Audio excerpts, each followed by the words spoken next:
So yes, talking about income from other sources one of the most important concept है income tax के अंदर। देखो, हमने जो पीजीबीपी की इनकम निकालना सीख लिया, हमने सैलरी इनकम निकालना सीख लिया, हमने हाउस प्रॉपर्टी की इनकम निकालना सीख लिया, हमने कैपिटल गेन की इनकम निकालना सीख लिया। अब कौन सी जो है वो कौन सा हेड बच जाता है? The last head is other sources का हेड जो है वो बच जाता है। तो इस लेक्चर के अंदर हम जो है वो अदर सोर्सेज की इनकम जो है वो निकालना सीखेंगे कि अदर सोर्सेज के अंदर कौन कौन सी इनकम जो है वो क्या होती है, टैक्सेबल होती है। सो हैविंग सेड डैट, मैं आपको जो है वो ये बताना चाहता हूँ कि आपको जो है वो इस वीडियो के जो नोट्स हैं वो आपको इसी वीडियो की डिस्क्रिप्शन बॉक्स के अंदर जो है वो मिल जाएंगे। So don't worry about that. And जो है वो आपको जो है वो क्या करना है, बस आपको जो है वो अच्छे से जो है वो पूरे कॉन्सेंट्रेशन से जो है वो लेक्चर को जो है अच्छे से समझना है, सुनना है, और जो भी चीज़ें सिखाई जा रही हैं वो आपको अच्छे से जो है वो सीखनी है। So are you guys excited about learning the income from other sources?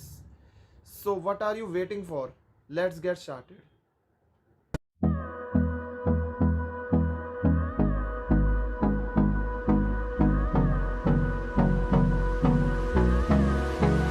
So hello everyone, I hope you all are doing good. तो वो पढ़ेंगे डिविडेंड इनकम अगर हो जाती है, डिविडेंड इनकम होती है किसी भी कंपनी से, dividend income from any company, तो उस केस के अंदर जो है वो क्या होगा? डिविडेंड इनकम अगर हो रही है किसी भी कंपनी से तो उस केस के अंदर क्या होगा?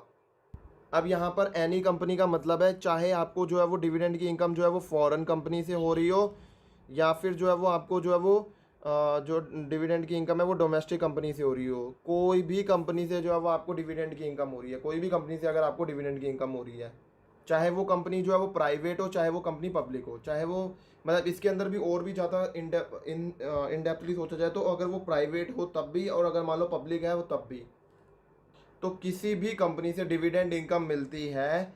एंड चाहे वो जो है वो डिविडेंड भी चाहे वो जो है वो एक्चुअल डिविडेंड है, चाहे वो डिविडेंड जो है वो एक्चुअल डिविडेंड है, या फिर वो जो है वो डिविडेंड जो है वो डीम्ड डिविडेंड है, भले ही वो जो है वो डिविडेंड जो है वो एक्चुअल डिविडेंड है या फिर डीम्ड डिविडेंड है। अब वो सीखो कि उसका जो है वो ट्रीटमेंट क्या रहने वाला है, वो उसका उस डिविडेंड का ट्रीटमेंट क्या रहने वाला है। अगर डिविडेंड कोई भी कंपनी से मिल रहा है, चाहे वो फॉरेन कंपनी हो, जो है डोमेस्टिक कंपनी हो, पब्लिक हो, प्राइवेट हो, चाहे वो कोई भी हो, ठीक है, और डिविडेंड जो है वो यहाँ पर एक्चुअल डिविडेंड भी आ जाता है और डीम्ड डिविडेंड भी आ जाता है, तो उसका क्या ट्रीटमेंट रहता है? देखो, सबसे पहले ये समझो, अगर मैं मान लो बात करूँ मैं शेयर होल्डर्स के हैंड में, शेयर होल्डर्स के हैंड में जो है उसका क्या ट्रीटमेंट रहता है, एंड पेयर कंपनी के हैंड में जो है उसका क्या ट्रीटमेंट रहता है। तो अगर मैं शेयर होल्डर के हैंड में बात करूं तो वो टैक्सेबल हो जाती है जनरल रेट्स पर। तो अगर मैं शेयर होल्डर की बात करूं तो वो जनरल रेट्स पर जो है टैक्सेबल हो जाती है। एंड अगर मैं पेयर कंपनी की बात करूं तो वो वैसे भी क्या होती है, एग्जेम्प्ट होती है।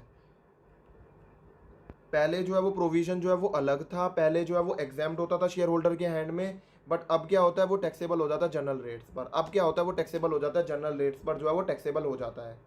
और जो कंपनी जो है वो पे कर रही है उस डिविडेंड को, उसके हैंड में वो इनकम जो है वो क्या रहेगी, एग्जेम्प्ट रहेगी। जो कंपनी जो है वो डिविडेंड को पे कर रही है उस कंपनी के हैंड में वो इनकम जो है वो क्या रहने वाली है, एग्जेम्प्ट रहने वाली है। तो मैं आपसे क्वेश्चन पूछता हूँ, क्या कोई डीडीटी वगैरह रहेगा? नहीं, कोई भी डीडीटी वगैरह नहीं रहेगा। वो जो इनकम है वो टैक्सेबल हो जाएगी शेयर होल्डर के हैंड में, जनरल रेट्स पर जो है वो टैक्सेबल हो जाएगी।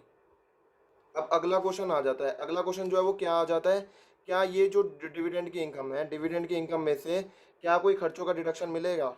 Deduction of expenses from dividend income, क्या जो है वो कोई खर्चों का डिडक्शन जो है वो मिलेगा? तो ओनली जो इंटरेस्ट एक्सपेंस है उसका मिलेगा, और वो भी कितना, मैक्सिमम 20% ऑफ सच इनकम का मिलेगा। तो बात समझो, ओनली एक ही खर्चे का डिडक्शन मिलेगा, ओनली एक ही खर्चे का डिडक्शन मिलेगा। वो है आपको जो है वो किसका मिलेगा, ओनली इंटरेस्ट एक्सपेंस मिलेगा, ओनली इंटरेस्ट एक्सपेंस का जो है वो डिडक्शन मिलेगा। जैसे मान लो आपने जो है वो कहीं से लोन लिया, एंड उस कंपनी जो लोन लिया उससे जो है वो आपने, और आपने उस लोन को जो है वो कहाँ पर इन्वेस्ट कर दिया, किसी कंपनी में इन्वेस्ट कर दिया, मतलब किसी कंपनी के शेयर वगैरह में इन्वेस्ट कर दिया।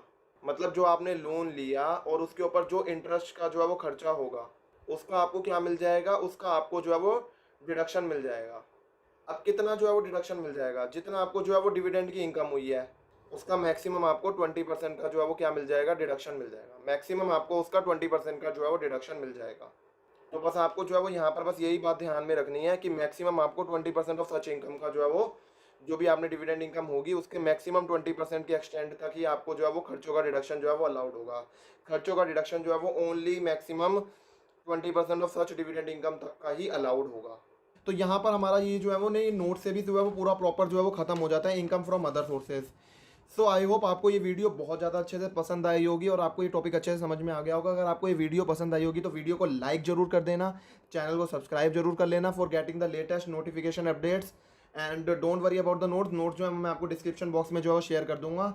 So thank you everyone for watching the video.